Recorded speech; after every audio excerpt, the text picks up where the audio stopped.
Hello and welcome to this week's Limitless Landscapers podcast. I'm Paula, your host, and today I'm talking about how you compromise yourself for others, how you compare yourself to others, and why you should stop doing all of the above. So let's go to the show. As the co-founders of the Landscaper Circle, we help you get more money, time and freedom to become limitless through our experiences as fellow landscapers and our tried and tested methods.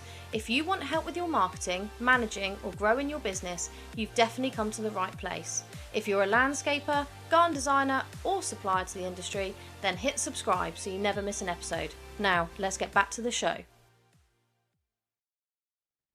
Hello, guys, and welcome to this week's episode of the Limitless Landscapes podcast. How are you all doing? It's changed from being lovely and sunny and warm to drizzly, wet and grey here on the south coast of England, UK. So that's exciting times, isn't it, for a landscaping business? How are you guys all doing? How's your week, month, beginning of the year started? We are nearly at the end of February. It is going super quick. I have no idea where this year is currently going, except feeling very, very overwhelmed with lots of different opportunities in the pipeline, lots of different ideas coming to fruition, which is all very exciting, but we can also feel quite overwhelmed at the same time. Now, this episode, I wanted to talk about not compromising yourself for others.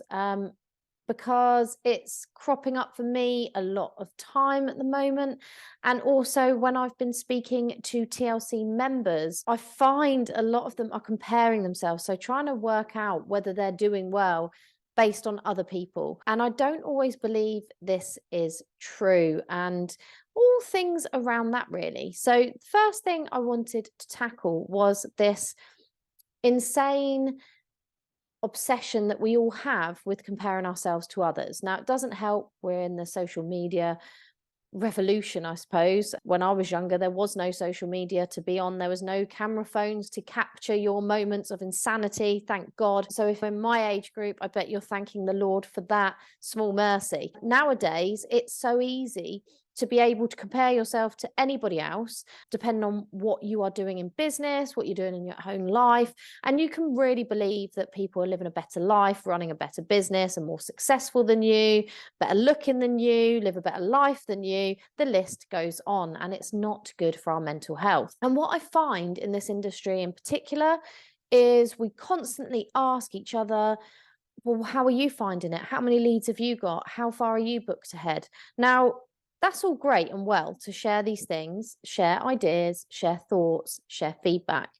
But things that I have noticed being a part of this industry for 12 years on this exact problem is, one, people are not truthful. So they will like to portray a level of success that they're not seeing, really. So they will overestimate when they're booked up for, to give you, then you go away feeling like, oh my God, I'm not booked up for that long. Secondly, no two businesses are the same. So for someone who has a business with 3, 4, 5 teams and they're booked up for 2 months is very different from a one-man band being booked up for 12 months, because essentially that larger business has to book multiple jobs in for those teams in order to be booked up, whereas a one-man band just needs to book in for themselves. So there's a very different level there.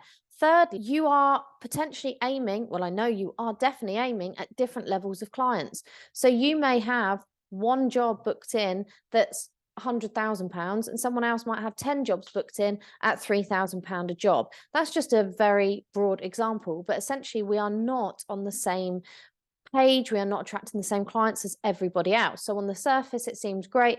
But when you dig into the details, we are very different, which brings me on to your page 25 is different to someone else's page 25, and they might be on page 1 of their business journey and you are already page 223 or whatever that might be. So trying to compare yourself, unless you know the ins and outs of people's businesses, is very difficult, particularly in this industry. What someone charges here on the South Coast is different to what a landscaper charges in the middle of London. The level of inquiry someone might have here on the South Coast is going to be different to a landscaper that is based in London. It's really difficult to compare because there's lots of variables at play.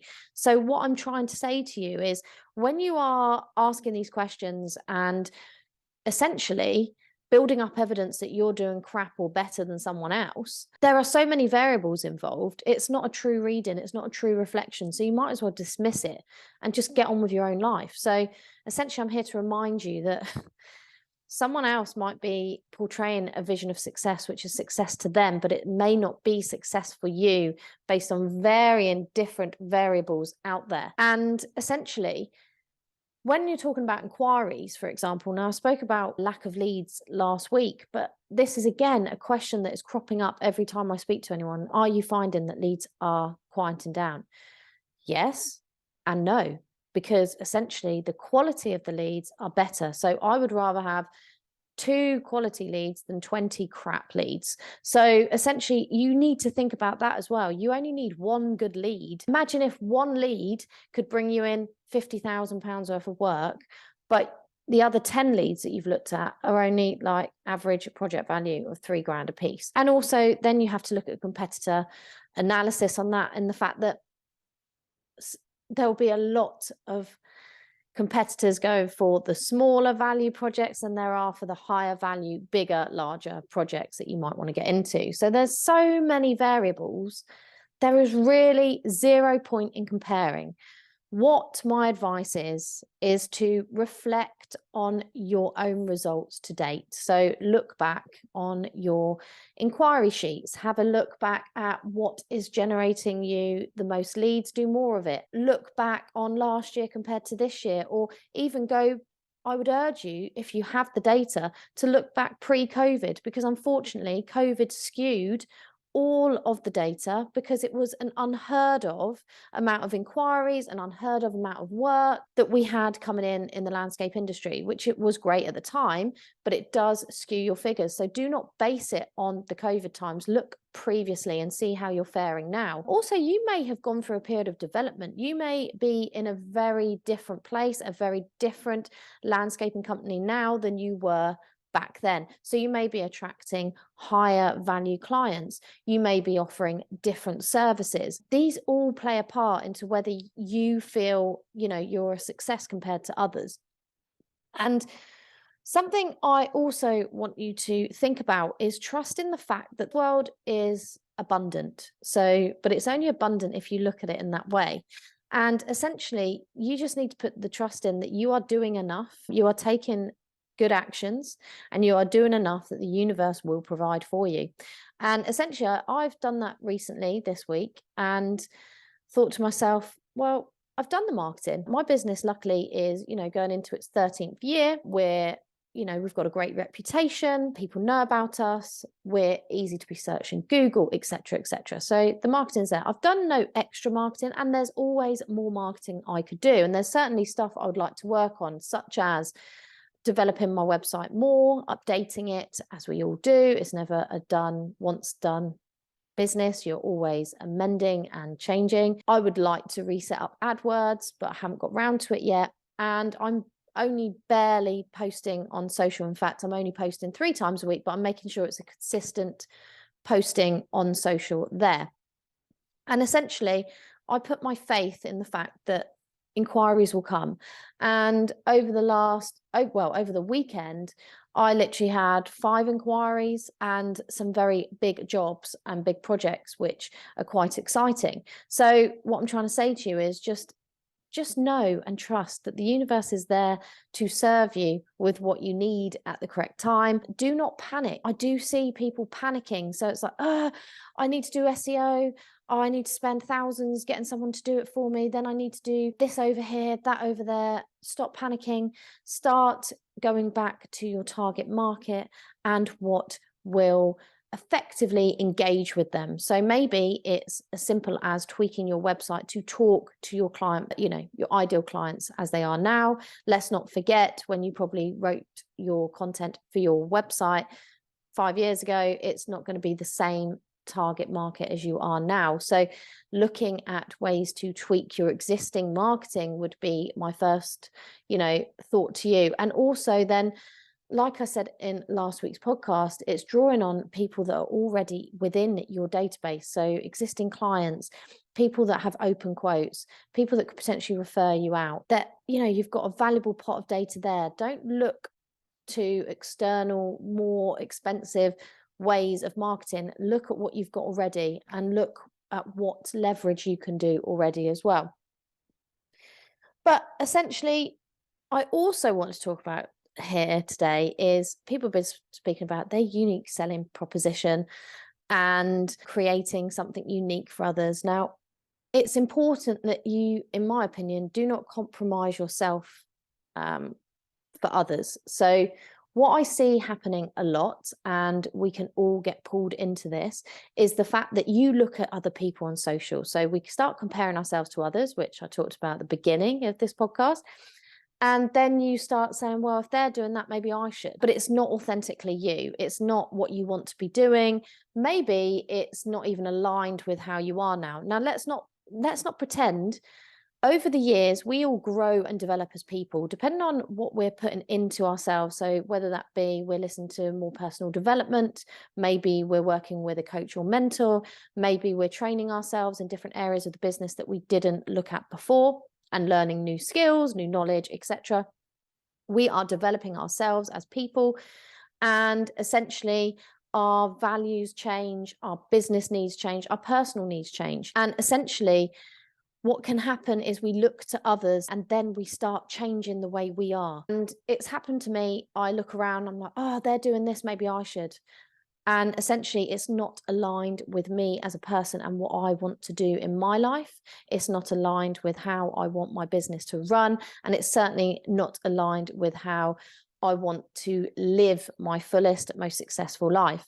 So I'm here again to remind you not to compromise your own self just by looking at what others are doing. Ignore the noise. But essentially, I wouldn't then start changing what you inherently want to do in order to be like someone else. So, because let's not forget, your unique selling proposition is you. And essentially, people buy from you when they know, like, and trust you. People will choose you above others if they see that you're genuine, you're trustworthy, especially in this sort of industry where there's a lot of cowboys out there. Clients don't know really what they're paying for. They don't understand the concept of how much landscaping costs or a good build costs. They probably don't even understand the level of work that goes into creating a good design. So essentially, they don't really understand. Well, most clients don't. And I'm not trying not to generalize here, but most clients don't understand the work involved. So essentially, all they're going to go by is, does your quote fit into their budget or what they assumed their budget would be? And do they like you over the guy that's coming in tomorrow to see them? You need to make sure you are selling yourself. You are building that rapport with the client. And it's sales 101. You need to build that rapport with the client. You need to get back to them when they're contacting you. Communication is a big point. And, we're not all perfect here. I, for one, hold my hands up, and sometimes my communication is poor, but it's something that I'm working on, because essentially that is what people buy into. They buy into you. They buy into the fact that they believe that you can do a great job. You can deliver on that amazing garden design or that build of the garden space outside that they're going to absolutely enjoy. They believe what you are saying, trust you, they know you, they like you. You may have common ground, which is all about how you build rapport, essentially. But you may have common ground with them that they just think, oh, I definitely want to go with them over them. I mean, think about your own buying decisions in life. And essentially, you say if you have 3 kitchen fitters come in, you'll probably go with the one that you think could do the best job, that you trust the most, that you like the most, that you feel comfortable having in your home. And it's the same for us landscapers and designers as well. So don't compromise on yourself in order to be like others, in order to make others feel better about themselves as well. I've had this in sort of my other, not in business per se, but in externally, people don't like it when you reflect back stuff that they don't do. So for instance, I went to look at a farm that was beyond budget, but not impossible. Let's not remember, everything is possible. And when I spoke to a financial advisor, they said to me, it's possible, it's not impossible, but it's going to be difficult. It's not going to be easy, which I kind of knew anyway. But the naysayers around me were just like, what? You're going to look at that? You can't afford it. Why would you do that? My argument was, I'm not going to compromise on myself just to make them feel better, because since friends have said to me, oh yeah, I really want to look at this place, but we really can't afford it. And I was like, how do you know? Have you actually looked into ways around it? There's always a way to get where you need to go and where you want to be in life. You've just got to navigate the obstacles. You've got to face the fear and do it anyway, because it can be embarrassing. You can feel like, oh no, I'm being judged. And you've just got to go for it. You've just got to step outside your comfort zone, face your fear and have a go, because what's the worst that can happen? Effectively, for my farm, I didn't need to go any further because it wasn't right. It wasn't right for us. It wasn't the right location. It needed too much work to be done to it. So it was cost prohibitive in that respect as well. But essentially, I did not compromise my own values, beliefs, core that I can achieve anything I want in life, and I will go after them. And I will find a solution. And I think that's the message I want to give to you today. Other than stop comparing yourself, please do not compromise your own success and your own potential. We all have this amazing inherent potential inside of us, but no one really chooses to unlock it. Maybe you're not stepping outside your comfort zone. Maybe you have lots of doubt. Maybe you have some inner work to do around core values and beliefs that your parents have thankfully and lovingly given to you over the years as you've been growing up, that makes you believe that you are not worthy or you cannot do X, Y, and Z because it's not going to happen for you. Things like that don't happen for people like you. Well, that's a load of bullshit, and I'm calling it out.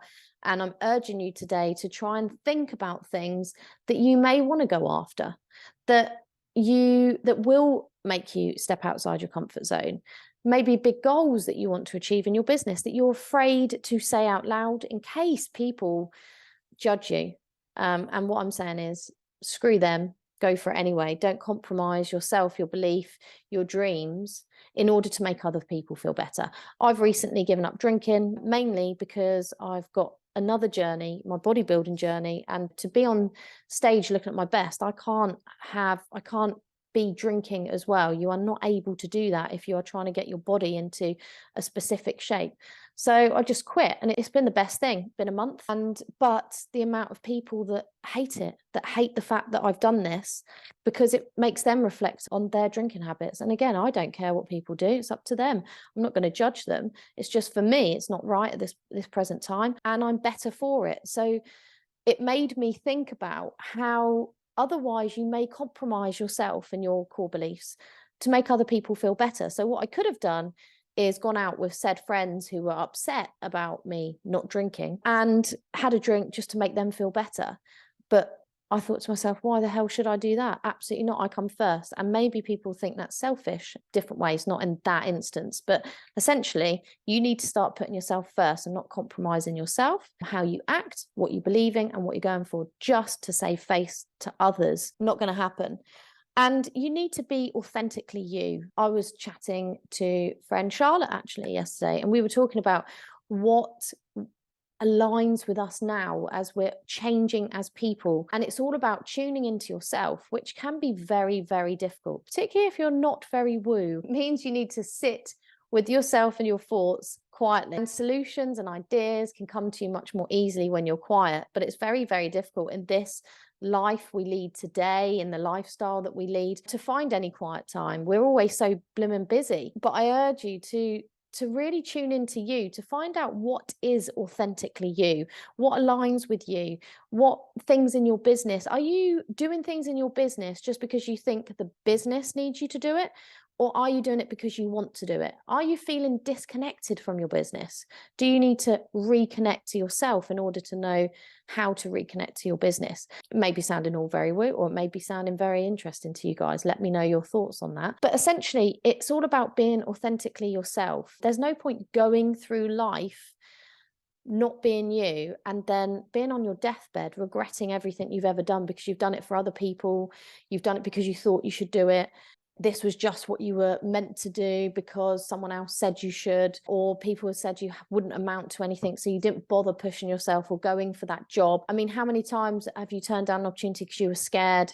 How many times you turned down an opportunity because you thought you're not worthy? Just think about all these things when you're tuning into yourself to see what what steps could you take in your business to move it forward in a more aligned way with you? I'm doing this currently, particularly in TLC. TLC is changing. There's lots of change happening because I want the business to realign with myself. I've done a lot of the years. I've created things that other people have wanted, that I thought the business wanted, but it's just been draining me and my energy. So I am now looking to revamp it in a way that works for me, my life, how I want to, deliver, how I want to serve, and people I want to work with. So essentially, there will be more information coming out over the next couple of weeks as I work this all out, because we are a work in progress. You can't rush these things. And so I will be getting in touch with all my TLC members, and I will be changing things. I've already started creating a new website, which is very exciting, much more simple and easy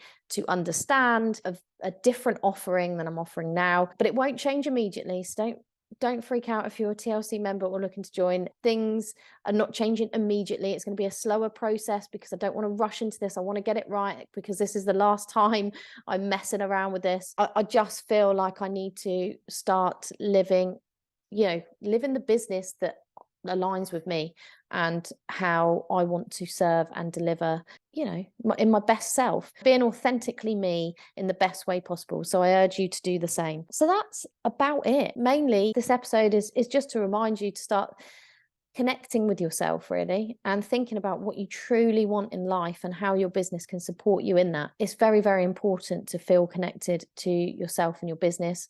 Otherwise, what can happen is you can get swept away on a journey and then look back in a few years' time thinking, what the hell, why was I doing that? I hate this business. I hate what I'm doing. I need to change it. So maybe have a think about that now. We are going into, we're going into March, the third month of the year. Have you reflected on your goals set for the end of the year? Have they changed? Mine certainly have. So it's very important to keep those goals in the front of mind when you are going through the next few months of the year to see where you're at. Have things changed? Do you need to tweak the goals? Do you need help with that? Get in touch with me if you do. Happy to help. But essentially, it's all about not compromising yourself for others, not comparing yourself to others. We are all on our own individual journey. The power that we have in ourselves to be our best self and to create the life we want to create is huge. You've just got to tap into it and believe it. And most importantly, you've got to believe in yourself. So that's it for today. A little bit of a deep podcast, I suppose. I don't know, maybe. Let me know your thoughts. If you need any help, obviously, I'm over at the Landscapers Circle. Do come over and connect with us on Instagram or Facebook. And if you've got any questions or queries or anything like that, just drop me an email. All details in show notes. And I will see you for another episode of the Limitless Landscapers podcast next week. Thanks, guys.